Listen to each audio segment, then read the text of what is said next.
جن فلموں میں صحابہ کی تمثیلیں بنائی جاتی ہیں یہ چیزیں بالکل ناجائز ہیں، چاہے عبد المطلب کی بنائی جائیں یا کسی کی بنائی جائیں، وہ بالکل ناجائز ہیں اور ایسی چیزوں کو نہیں دیکھنا چاہیے۔ ایک دنیا کا فاسق فاجر آدمی اس کو آپ بلال بنائیں، یہ کوئی بات ہے؟ انا للہ و انا الیہ راجعون۔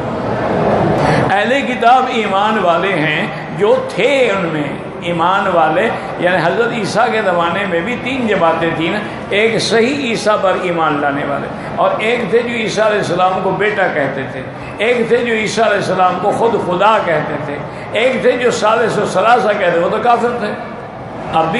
اب اس لیے وہ ایمان والے نہیں ہیں کہ جب حضور کا دین آ گیا تو سارے دین ختم ہو گئے۔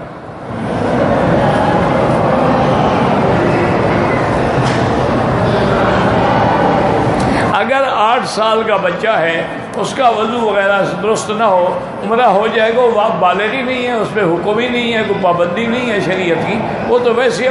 ماں باپ خوشی سے کرا دیتے ہیں کہ چلو اس کو بھی نفلی عمرے کا ثواب مل جائے گا، ورنہ اس پر احکام کی تو کوئی پابندی نہیں۔ کہتے ہیں جی کہ کسی اہل کتاب سے شادی کرنا جائز ہے، بالکل جائز ہے۔ اہل کتاب سے مراد ہے یہودی، اہل کتاب سے مراد ہے نصرانی، لیکن ایک بات یاد رکھو، کم از کم وہ اہل کتاب تو ہوں نا، اگر ان کو پتہ ہی نہیں کہ تورات کیا ہے انجیل کیا ہے، یعنی وہ لا مذہب ہے، لا دین ہے، بس صرف اپنے آپ کو نصرانی کہتے ہیں، تو ایسی لڑکیوں سے شادی نہیں ہوتی۔ اپنے مذہب پر تو پکی ہو نا، تو پھر اس سے شادی کرنا جائز ہے، اور وہ بھی اہل کتاب کی لڑکی سے۔ اہل کتاب کا لڑکا مسلمان کی لڑکی سے شادی نہیں کر سکتا۔ اس کی وجہ یہ ہے کہ خامند کو اللہ نے افضل بنایا ہے، اللہ نے اس کو قوام بنایا ہے، تو وہ اپنی بیوی کو قابو رکھے گا، اپنی اولاد کا خیال رکھے گا۔ لیکن اگر وہ نعوذ باللہ ثم نعوذ باللہ لڑکی کسی کافر کے پلے چڑھ گئی، وہ تو خود بھی کافر ہو جائے گی اور اولاد بھی کافر ہوگی۔ جیسے آج کل آپ دیکھیں ہندوستان میں کتنی لڑکیاں ہیں بیچاری، کوئی تو مجبوری سے اور کوئی شوق سے، عائشہ سے اوشا بن گئی، کوئی آشا پوسلے بھائی، یہ سب عائشہ تھی نا۔ کہتے ہیں جی کہ میں شوگر کا مریض ہوں، میرا بھائی نبوی نسخہ شوگر کے لیے یہ ہے کہ ایک تو جو شعیر ہے نخالہ، یعنی جو جس کو صاف نہ کیا جائے، اس جو کی روٹی پکا کے کھایا کرے، اور دوسرا نسخہ جو ہے اس کے لیے وہ ہے زیتون کا خالص تیل، لیکن شرط یہ ہے کہ وہ خالص ہو، کیمیکل سے نکلا بنایا ہوا نہ ہو۔ تو اس کے لیے بھی حضور نے خود حکم فرمایا ہے، کلوا منہا وادہنوا فانہا من شجرۃ مبارکۃ،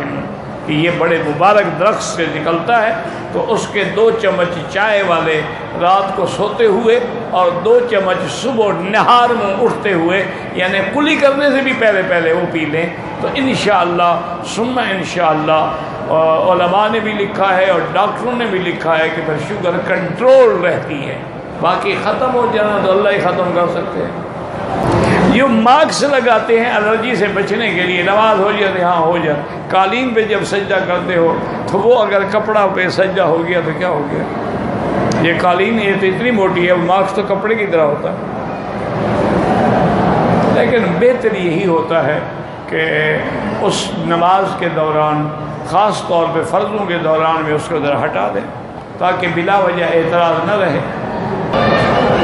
زوجین کے حقوق پہ اللہ نے دونوں کے حقوق رکھے ہیں۔ خامند کا حق یہ ہے کہ بیوی کی عزت و عظمت کا خیال کرے، حقوق زوجیت ادا کرے، نان نفقہ گھر سب کچھ یہ خامند کے ذمے ہے، اور بیوی کے ذمے اطاعت ہے، فرما برداری ہے، اس کے حقوق کا پورا خیال رکھے، اس کی اولاد کا خیال رکھے۔ اور حدیث مبارک میں آتا ہے سب سے اچھی عورت وہ ہے اذا نظر الیہ سرت ہو، جب بیوی پہ نظر پڑے تو خوش ہو جائے، یعنی وہ بن سمر کے بیٹھی ہو خامند کے لیے۔ وَإِذَا أَمَرَ أَطَاعَتْ، اور جب کوئی حکم کرے تو فرما برداری کرے۔ وَإِذَا غَابَ عَنْهَا، اگر خامند چلا جائے حفظت، تو اس کی عزت کی بھی اور اس کے مال کی بھی حفاظت کرے، وہ اچھی عورت ہے۔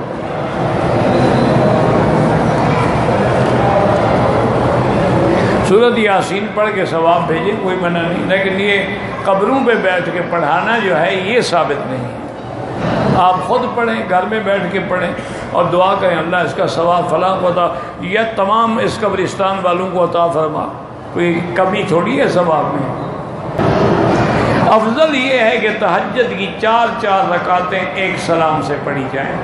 چونکہ حدیث مبارک میں بی بی عائشہ صدیقہ رضی اللہ تعالیٰ عنہ سے روایت ہے، جب پوچھا گیا تو آپ نے فرمایا کہ آپ 8 رکعت پڑھتے تھے اور یسقان یصلی اربعن اور 4 رکعت کر کے پڑھتے تھے۔ فلا تسأن حسنہن وطولہن، حضور کی نماز کا حسن اور آپ کا اس کا جو کتنی لمبی قرات ہوتی تھی۔ نے کہا بیٹا تم کیا سمجھتے ہو، حضور تو کبھی کبھی تہجد میں 3 4 5 پارے بھی پڑھا کرتے تھے۔ تو بہرحال 4 رکعت پڑھنا جو ہے وہ افضل ہے، لیکن اگر کسی نے 2 بھی پڑھی تب بھی جائز ہے۔ اچھا کسی کو اتنا ٹائم ہی نہیں ملا کہ اذان سے پہلے وقت ہی اتنا ہے کہ 2 رکعت پڑھ سکتے وہ بھی پڑھ لے تاکہ تہجد میں شمار تو ہو جائے نا۔ اور دوسرا یہ بھی ہے یاد رکھو کہ ابھی مثلا عشاء پڑھو گے، عشاء کی نماز پڑھ کے تم گھر چلے گئے، سونے سے پہلے وضو کر کے 2 رکعت 4 رکعت پڑھو، یہ بھی تہجد ہے۔ تہجد کے لیے نیند کرنا ضروری نہیں ہوتا، یہ لوگوں کو غلط فہمی ہے کہ جی پہلے سو جائیں اٹھے گا تو تہجد پڑھے گا، بے وقوفی والی بات۔ عشاء کے بعد جتنی نفل پڑھو گے سب تہجد ہے، لیکن اس کا افضل وقت وہی آخری حصہ ہے رات کا، کہ آخری حصے میں چونکہ اللہ تبارک و تعالی نزول اجلال فرماتے ہیں آسمان دنیا پہ، اور اللہ خود فرماتے ہیں کہ ہے کوئی مانگنے والا جس کی میں آرزو اور درخواست پوری کروں، تو وہ رحمت کا گھڑی ہے، رحمت کا وقت ہے۔ اور مومنوں کی شان یہ ہے کہ وَبِالْأَسْحَارِ هُمْ يَسْتَغْفِرُونَ، کہ وہ سحر کے وقت میں استغفار